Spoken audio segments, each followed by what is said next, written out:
తీరం దాటనున్న తీవ్ర అల్పపీడనం ఏపీలో, తెలంగాణలో మళ్లీ భారీ వర్షాలు, ఎల్లో అలర్ట్ జారీ.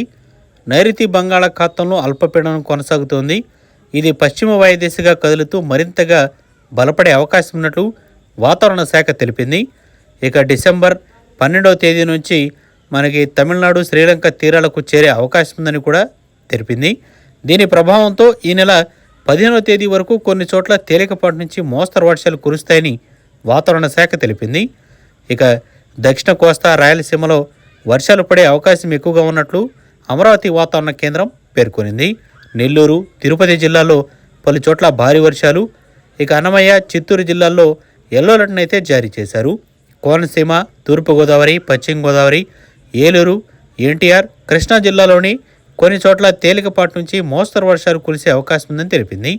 గుంటూరు, పల్నాడు, బాపట్ల, ప్రకాశం, రాయలసీమ జిల్లాల్లో కొన్ని చోట్ల తేలికపాటి నుంచి మోస్తరు వర్షాలు కురుస్తాయని, ఉరుములతో కూడిన మెరుపులు 1-2 చోట్ల పడే అవకాశం ఉన్నట్లు కూడా పేర్కొనింది.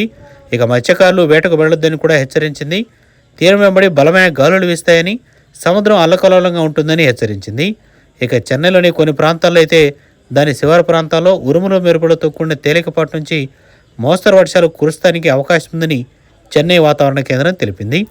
డిసెంబర్ 12, 13 తేదీల్లో తమిళనాడులోని దక్షిణ కోస్తా జిల్లాలో వర్షాలు కురుస్తాయని భారత వాతావరణ కేంద్రం తెలిపింది.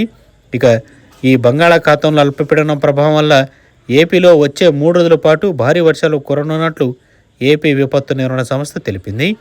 ఇక తెలంగాణలో కూడా ఇదే రకమైన వాతావరణం అనేది 2-3 రోజులు కొనసాగే అవకాశం ఉన్నట్లు తెలుస్తుంది.